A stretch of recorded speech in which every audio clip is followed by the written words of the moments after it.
The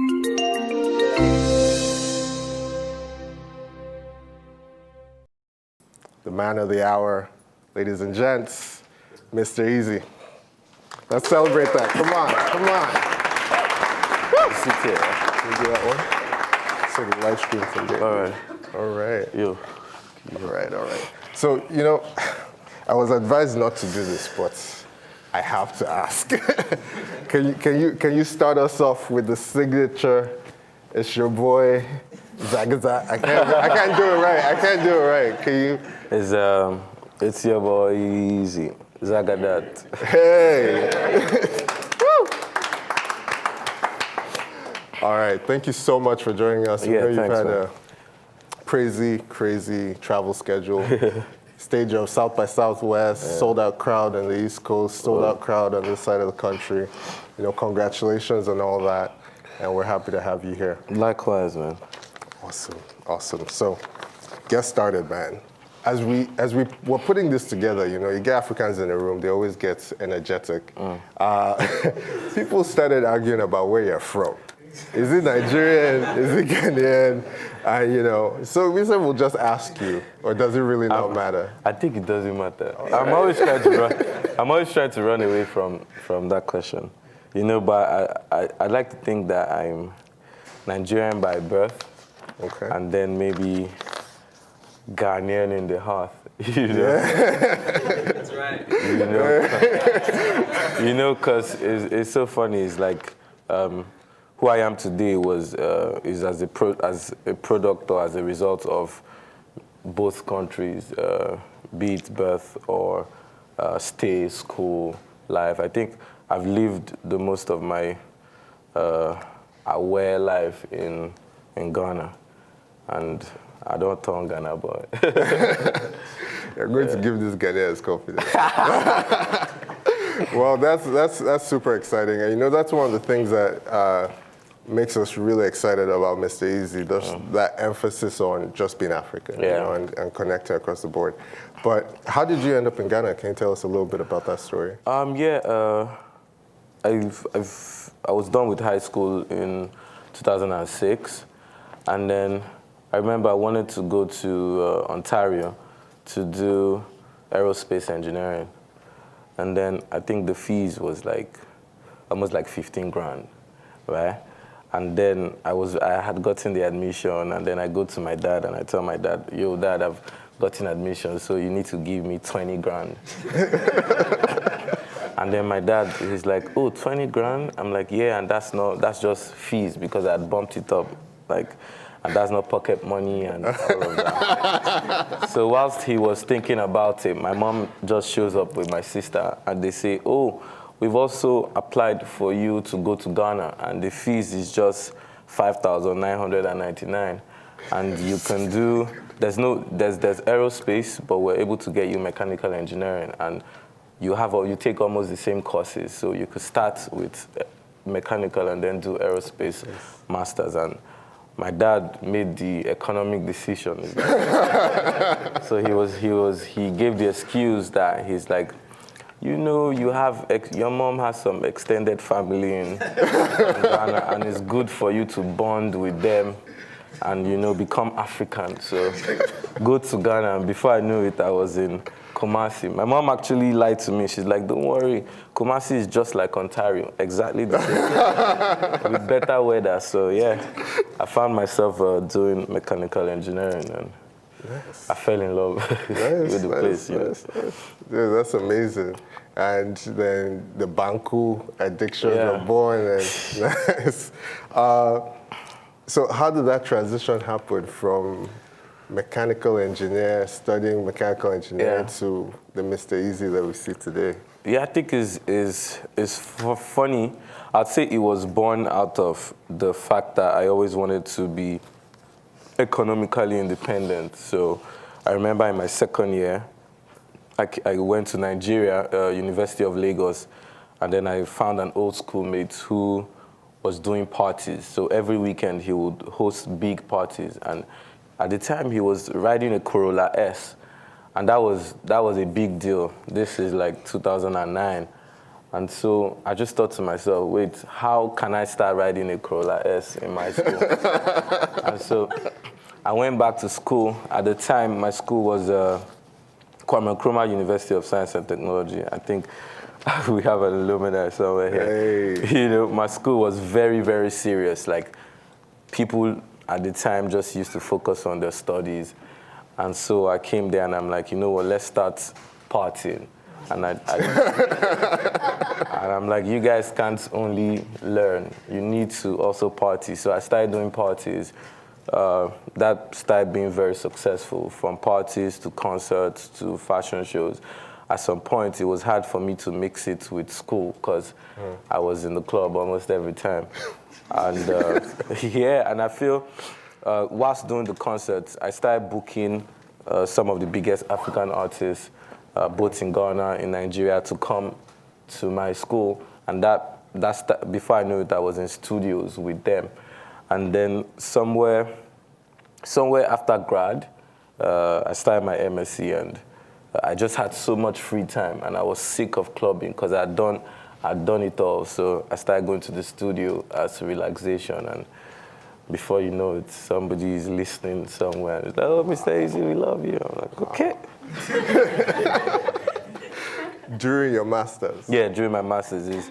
Specifically around the time I was doing my thesis.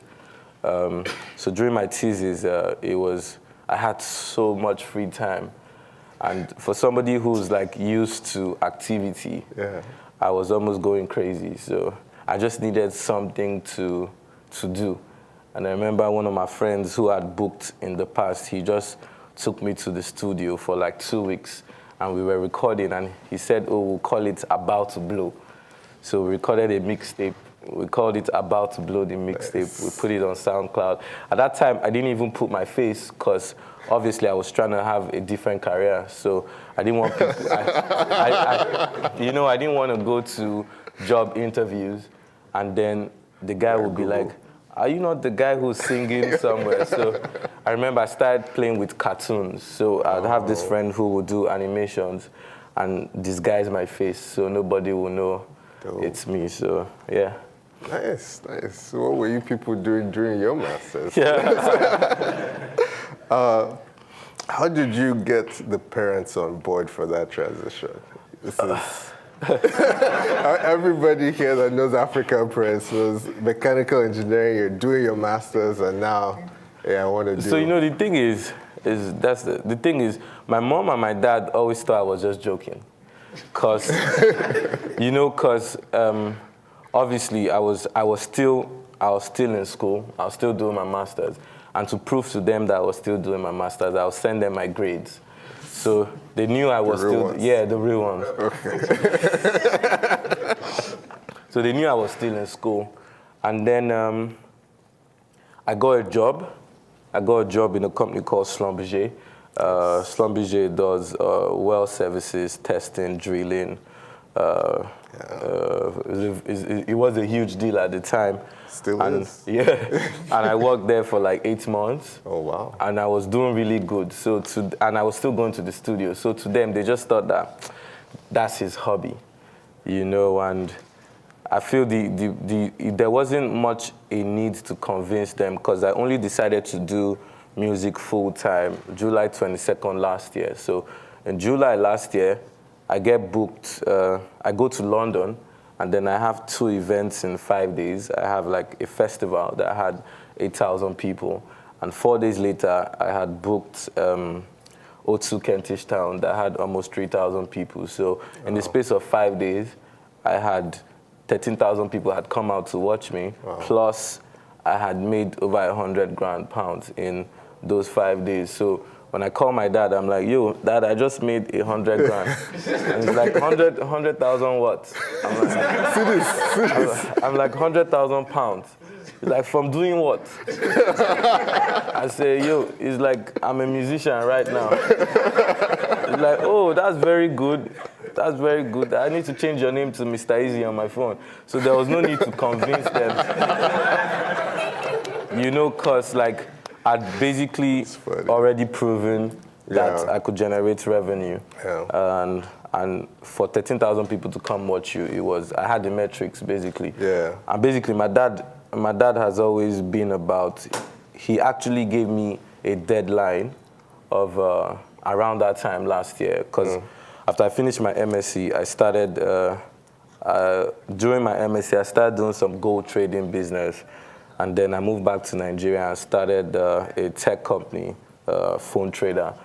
And so, but I wasn't really generating good revenue. So he just told me, you know what, you have till July, till the end of July, and if you're not generating funds from whatever company you're pushing, you might just have to go back to work in Schlumberger or come work with me, because he does ad hoc aviation services. Okay. So I was about to run out of my deadline, and then I started making revenue. So he's like, okay, cool. So I didn't need to convince anybody anymore. Yo, that's amazing. I think a lot of Googlers here is perked up as you talked about the metrics and the revenues, and people are hearing some of that language that we speak about every time. And one of the things that we know is that it takes really great people and really great teams to make anything amazing. So tell us a little bit about the people that we don't see that are behind Mr. Eazi. Yeah, I have a very small, very close-knit thing.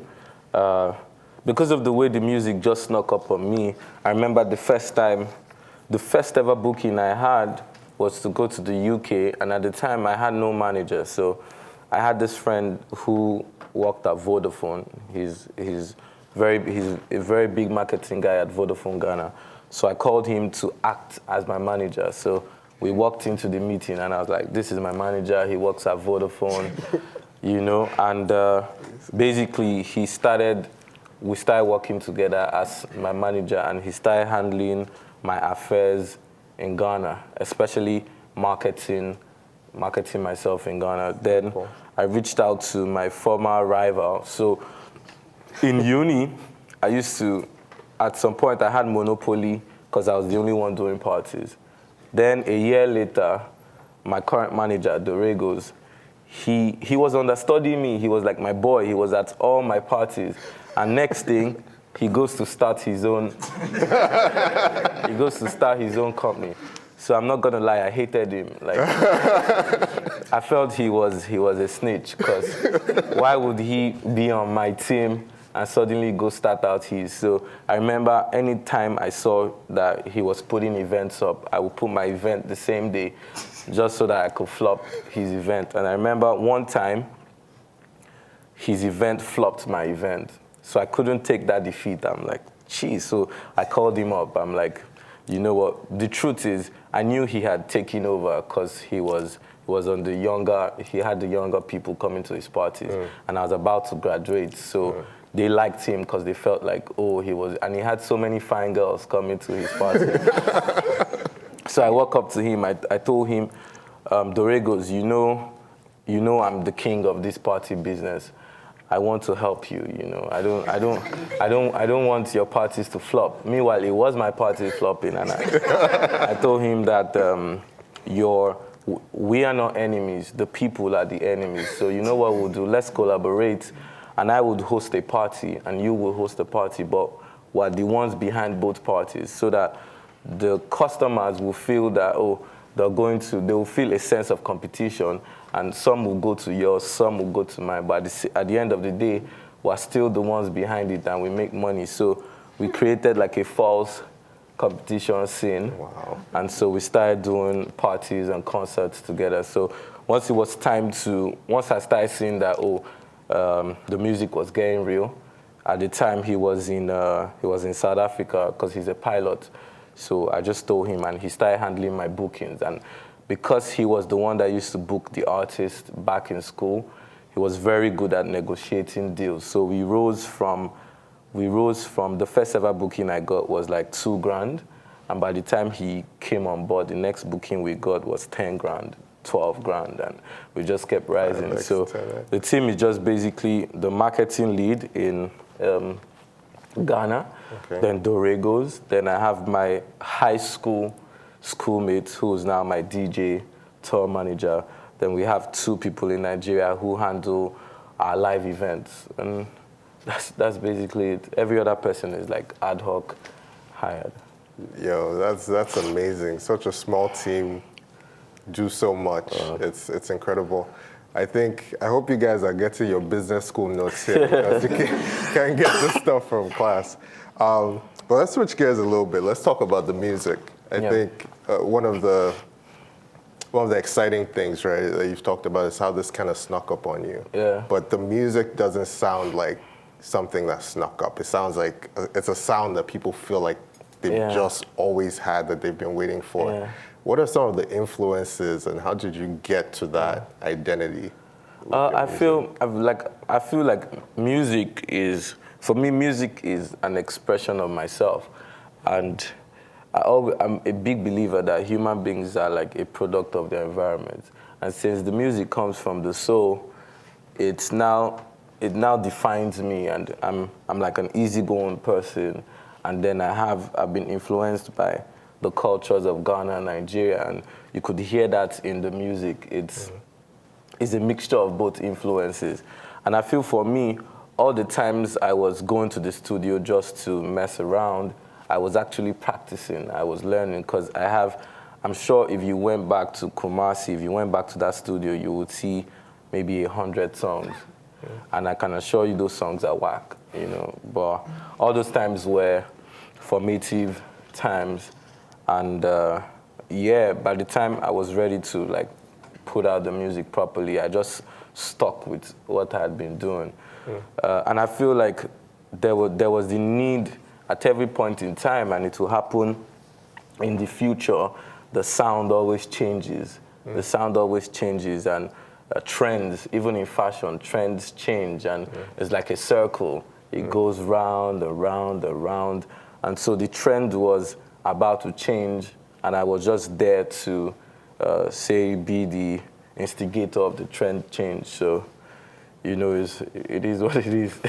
Capitalizing on opportunities in business and music all around the board.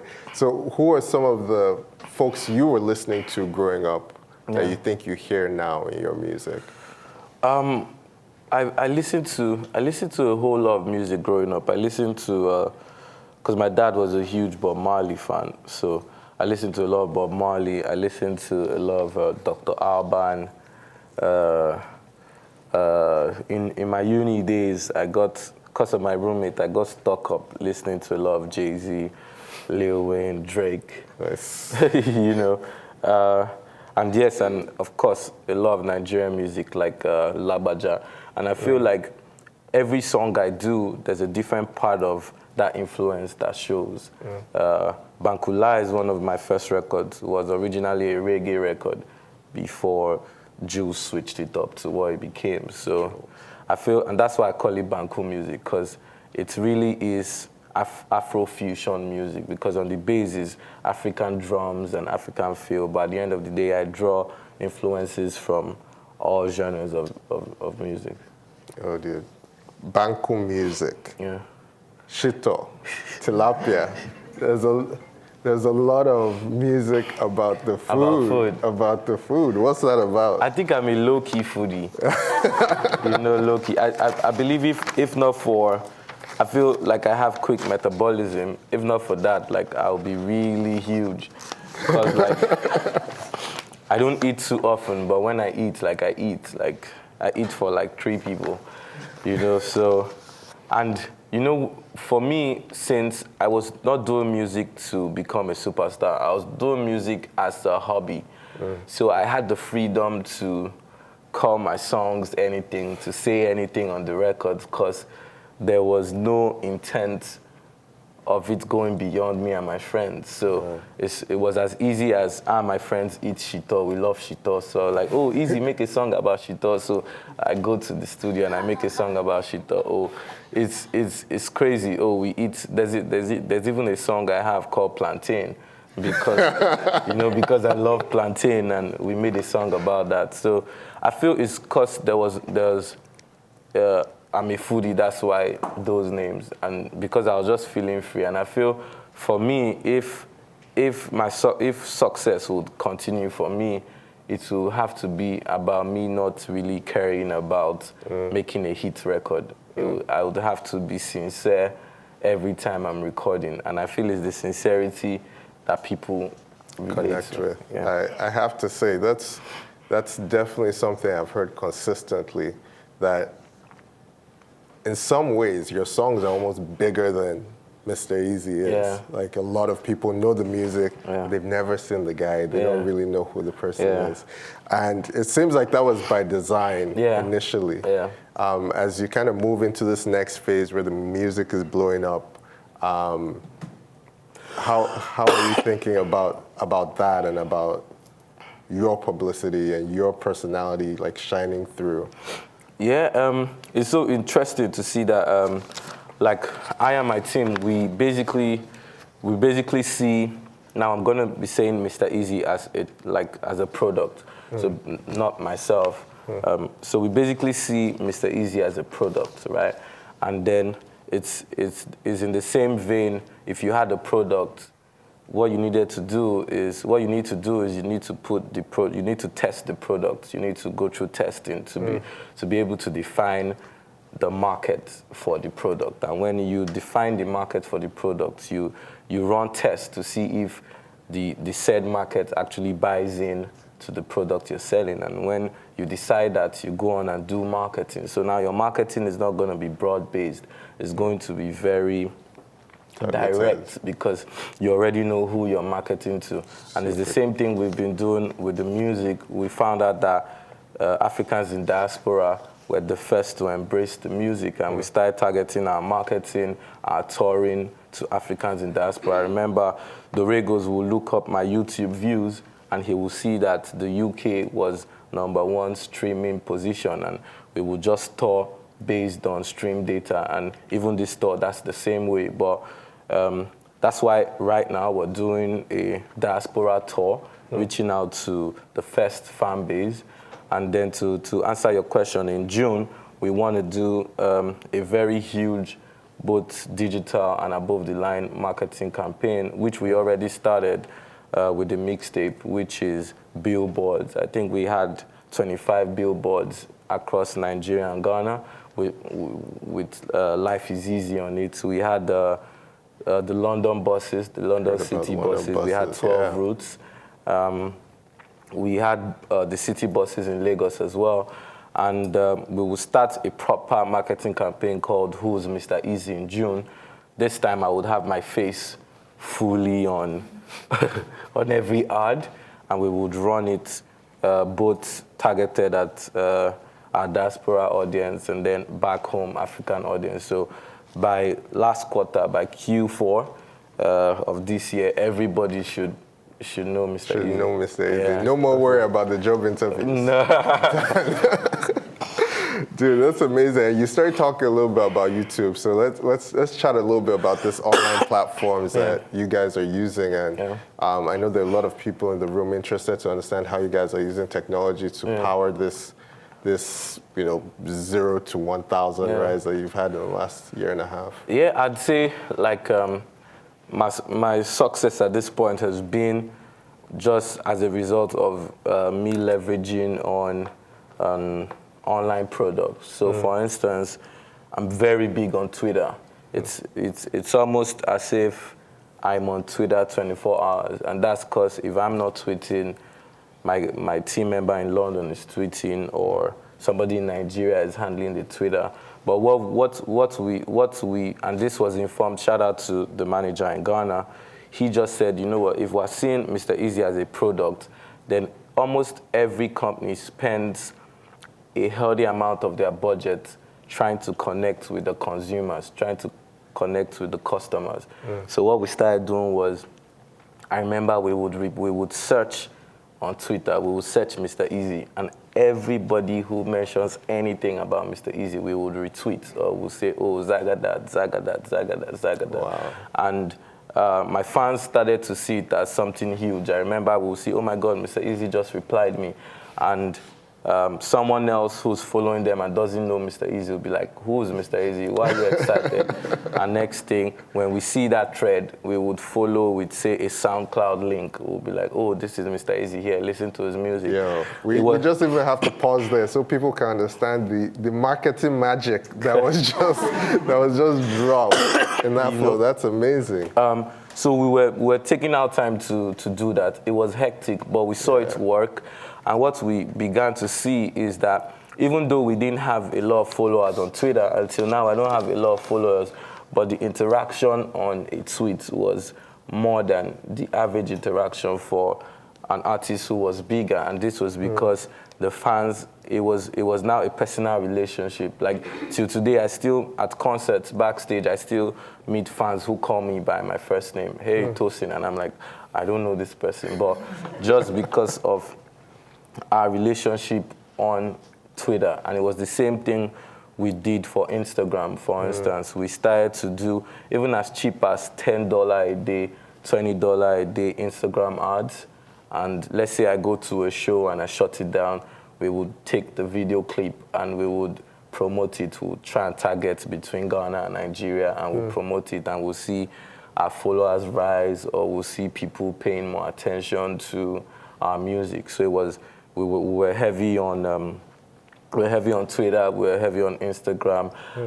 We started doing work on Facebook, and then I remember we started doing YouTube ads. I remember one day, I don't know where, I think I was in Ghana, and I was about to watch a video, and then I saw another video play. It was for an ad, maybe it was for Nescafe or something. I saw it play before the video, and I had to watch it. I had to watch it for at least 6 seconds, and then and then I said, wow, I think we need to do this, and we basically started doing the same for my videos, and I feel like that just basically that's the tool, and it's been very effective. It's been cheap. Cool. We've not needed to get outside funding for Mr. Eazi. Yo, that's awesome to hear. Are there any challenges that you guys are having? Because you have a lot of people in the room thinking about these products. Do we have any YouTubers in the room? Oh, okay. We have some YouTubers in the room. Yeah. Thinking about these products and thinking about ways to make them better for your use cases and things you're trying to do, pulling this data. Is there anything that you've been looking at this product saying like, man, if it just did this, we'd be so much happier? Yeah. I feel for us, we've been, and I think I'm right. We've been kind of good with the services. For instance, we registered to use the YouTube space in New York to shoot like a dance video for my mixtape. We thought that was very cool when we found that out. That's awesome. We've also been using the data. The only thing is that for some countries, you can't trickle down on the data. Say for the US, you could trickle down to see, okay, it's New York, is Austin. And so we're better informed to tour. We know that if we have a steady 20,000 streams from YouTubers in New York, then we could do a 2,000 capacity show in New York is a no-brainer. But we can't do that for some other cities because it's just broad, it's just country-based data you see. And I feel like we're just trying to, and it's something I was chatting with, we're just trying to see how to use the ads well, because I feel like we're just learning on the job, and it's providing amazing results. And you can imagine if we were proper knew how to use AdWords and use all these ads, will be like unstoppable, even if. Yeah. Awesome. So all the YouTubers in the room, I hope you're listening. We have some data people in the back or lights right there. We need to drill in on some of these countries. So cool, we're almost out of time. So I'll just jump to kind of the tech startups. Yeah. I know you talked a little bit about them, but tell us more about the businesses and where they ended up once the music started blowing up. Yeah, so I was in this incubator program called 440NG, and there I got to like work with a lot of programmers, a lot of innovators. For instance, there was this app called Pastor NG.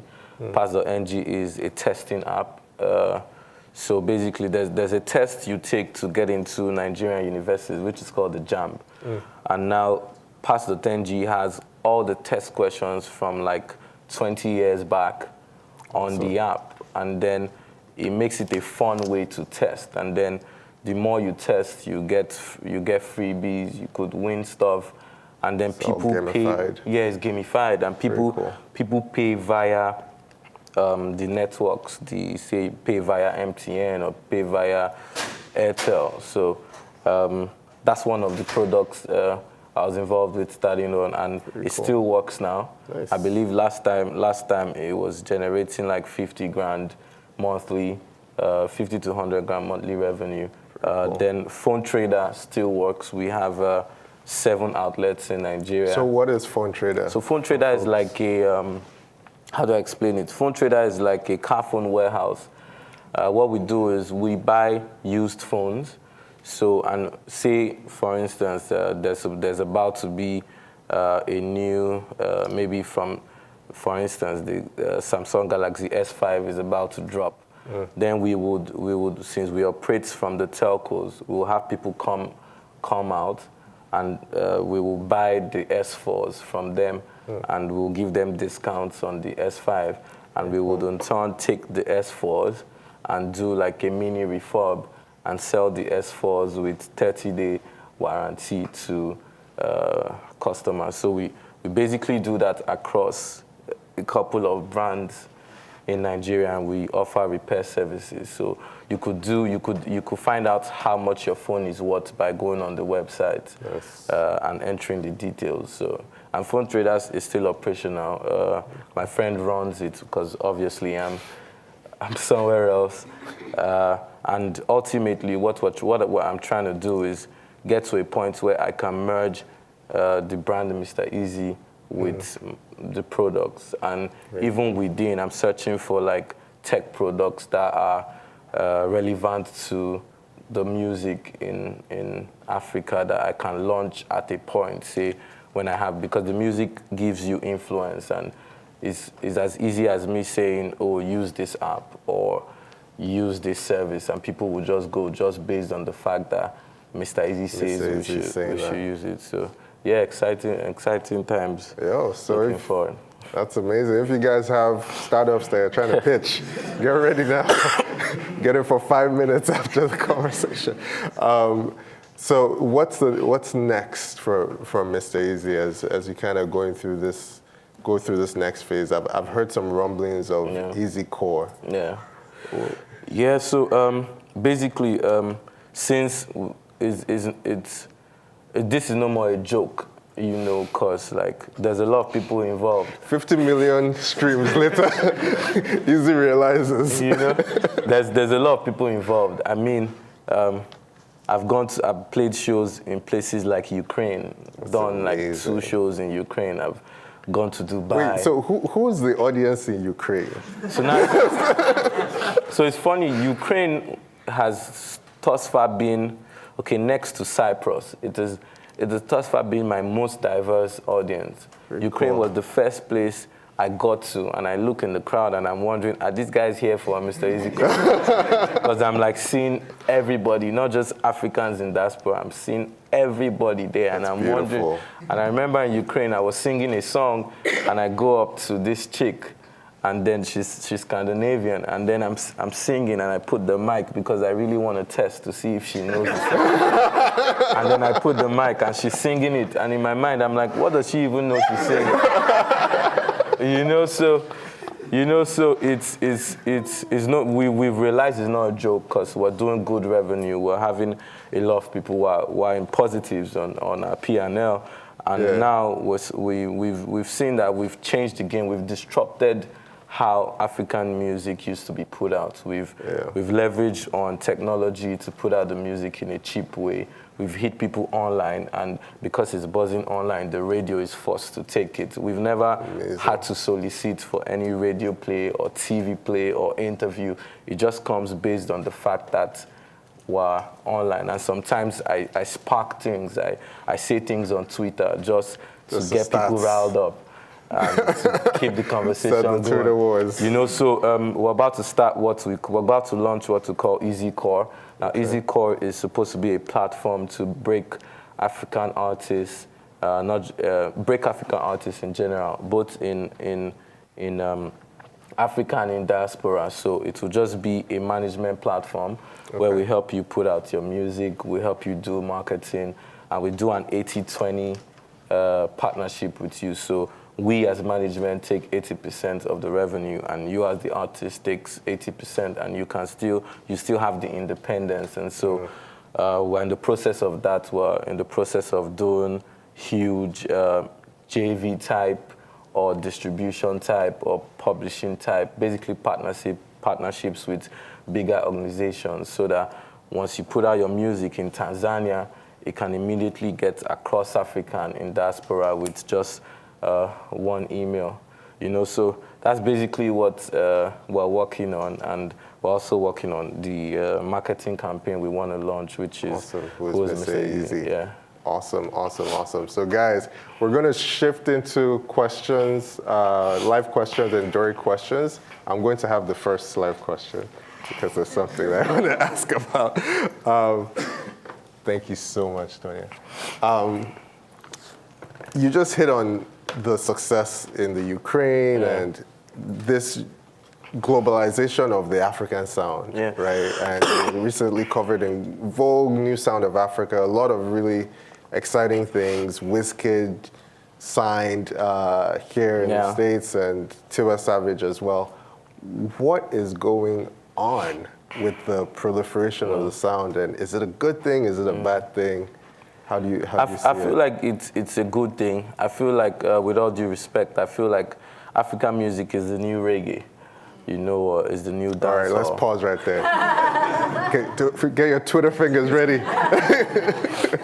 You know, and it's exciting, but I feel like this excitement and this move has been powered by Africans in diaspora, and it's been powered by another tool called dance.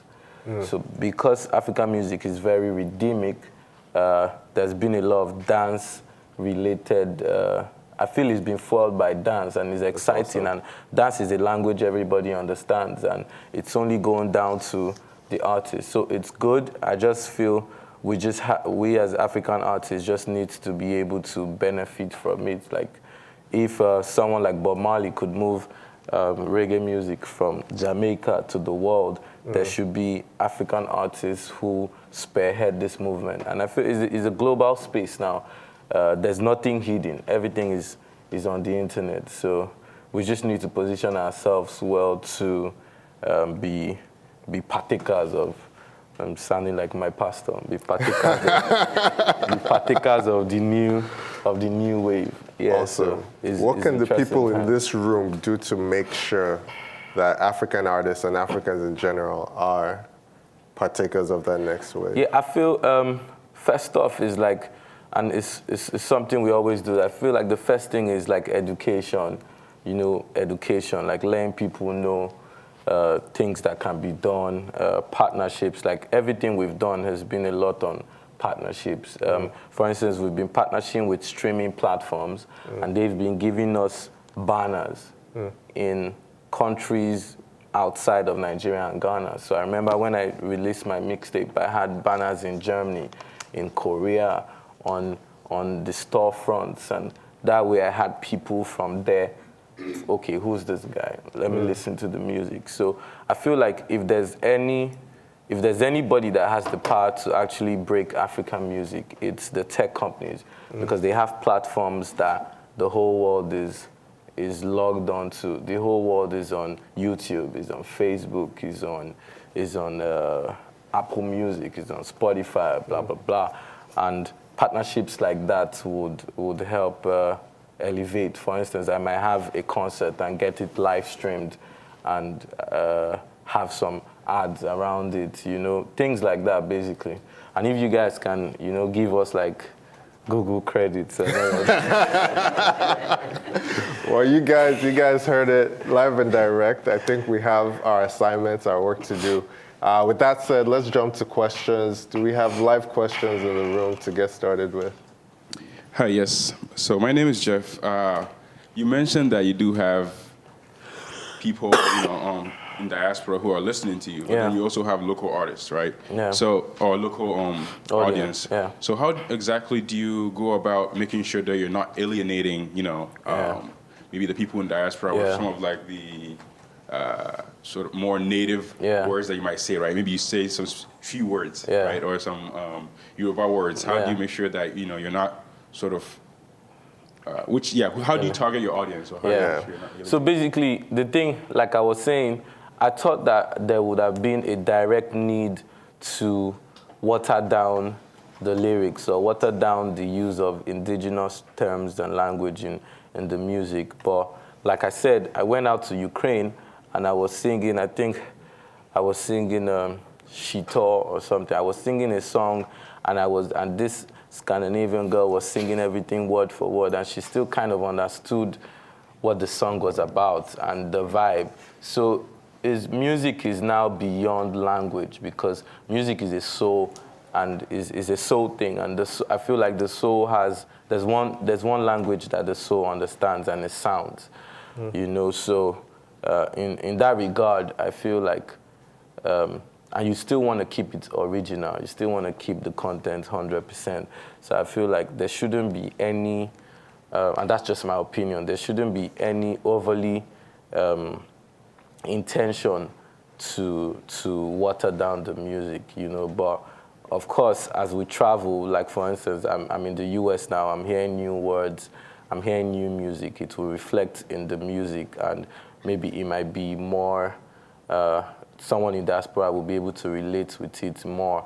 And it's very good you asked that question, because I was listening to a song. There's a song called Run Up by Major Lazer, and it has the Afrobeat instrumental, but it has English throughout in the song, and I can see how the song is really huge. So it's something we've been thinking about, but I feel there shouldn't be any direct watering down. We should just follow the vibe. If I hear the song and I decide to sing 100% English, I will. If I decide to mix it with Ghana language and Niger language, is a vibe. People will still relate to it as long as it's good music. Hi, so we've been celebrating the rise of African music in general all across the globe, but there's been a trend. And I know, because I just came out of school, there was always backlash about artists like Drake using a lot of African inflections in how they speak or their music. And what I wonder, as an artist, what's your take on that, on other artists doing that? So I feel like if I was pissed at that as an African artist, then the guy out in Jamaica should also be pissed. And even in, like for instance, when I was doing mining in Ghana, in the hinterlands of Ghana where there was no network, I'm talking where we're mining for gold, deep in the bush, I met these guys who only listen to country music. They're listening to country music in the hinterland, and they're asking me, oh, do you know this artist? Do you know this artist? And they don't even speak proper English, and these guys are vibing to country music there. So I feel like, if anything, I think it's kind of positive, and I feel like it's left to the African artists to take advantage of that. Because let me give you an example. So say you might say one dance is heavy on African influence, and you can see it in the groove, and then there's a UK artist on the record, and there's an African artist on the record, and because someone like Drake has jumped on it and has made it a pop sound, someone who would have never loved that sound or would have never heard about that sound is now familiar with the sound. And tomorrow, when he hears another sound that is familiar, he will love it. A typical example, sometime last year, I I opened my Instagram, and I saw Rita Ora had reached out to me, and I'm like, yo, is this the real Rita Ora? And then I click, and are you the real Miss Rita Ora? And she's like, yeah. And she sends me her number, and then I FaceTime to be sure that she's the one. I see she's the one. But basically, how did that happen? She had heard a record play on Spotify, right? And this record was by, I think maybe it was even a Drake record, but she had heard a record that sounded like my record. And you know how the app just basically randomly puts based on sounds related to this. And she heard it and she's like, oh, what music is this? And she heard it, she was loving it. Next thing, she goes out to social media and she sees me there and she reaches out. So I feel it's very positive for us, and we have to ride it, because at the end of the day, if you're the source of the sound, then you should be able to do the sound well, because the source will never, the source will remain authentic. So it's just left for us to ride on it. Say if I had a record with Drake, for instance, today, I would basically part of the agreement for doing the record will be that, oh, I will open for you in, say, 10 shows. So anytime you want to perform 10 shows, I will open for you, and I will perform that record with you on 5 shows. And that way, it's going to help me. It's going to help me as an African. It's going to help the sound. So I feel like, if anything, we should take advantage. And if there was any time to market African music, I feel this is the time. We should be ready to market African music, and that's what hopefully we'll be able to do this year. Yo, that's exciting, man. Aren't you guys excited about that? Like, you got to jump in on this. So we have some questions on the door from people watching from Dublin right now and from all our different offices. So we're going to jump into some of those. And New York. So we'll go to the New York question from Onoma. She asks, what's your creative process like? How do you go about creating beats, sounds, lyrics, and where do you draw inspiration? Yeah, so I draw inspiration from life, from anything. Anything random. It could be a sound I heard or something somebody told me. For instance, my latest single, Legover, was basically someone who was sorry. Someone had told me about how his girlfriend was playing on him with somebody sending her money from London. And so he just told me the story. he just told me the story in passing. He was just like, yo, Mr. Eazi, can you imagine my girlfriend has been cheating on me? She has another guy in London who sends her money. And every time she says she's going to London to see her uncle, she's going to see him. And I was laughing. I was like, oh, sorry. You know? And then again, I get in the studio, and then we're just making the beat, and then unknowingly I'm exposing him. The first thing to come out of my head is my baby, they confuse me with her bum where she get a guy where they send her money from London. So I basically put his story on the record. I've not apologized to him. Can do it right now. Just look at the camera. Yo, I apologize. If I say your name now, they'll know it's you. So, you know, and that's exactly how I create music. I feel like, and that's the reason why I wouldn't say I make hit records or pop records. I make records people could relate to. And so whether they're in the club or they're in the car or they're at home, there's something they can relate to, and that's my creative process. It's very random, very random. Yo, that's dope. So next question on the door. African music is blowing up, like you just talked about.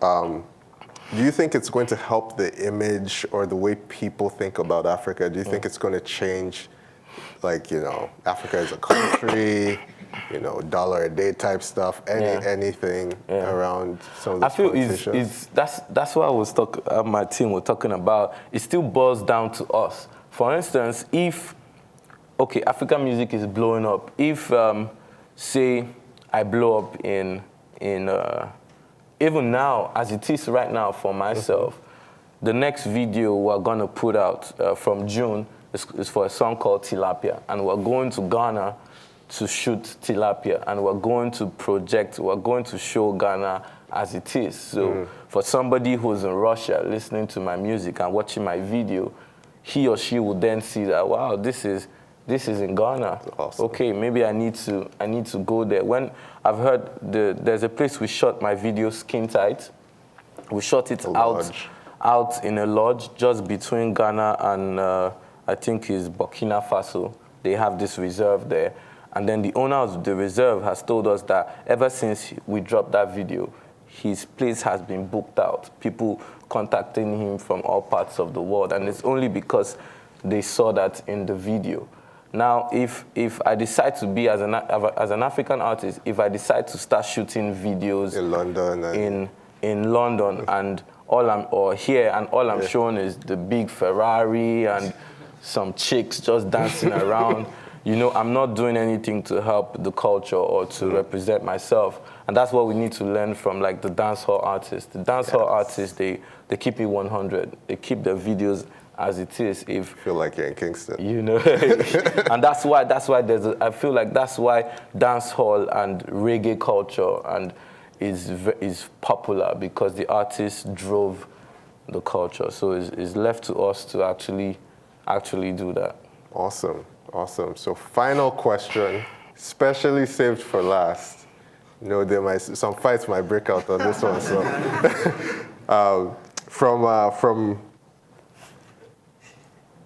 from Dublin. This is from Dublin also. So you've infiltrated both Ghanaian and Nigerian music industries super well, African music overall, right?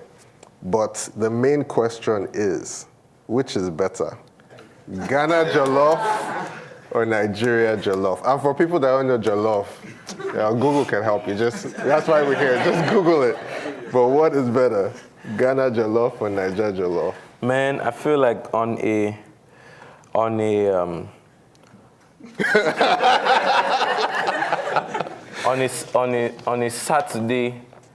Saturday evening, wedding in Lagos, Nigerian jollof. On a Friday evening in Accra, Ghana jollof. So at the end of the day, it depends on where you are. Oh, wow. Or your mood. Brilliant answer. With that, please, let's just celebrate Mr.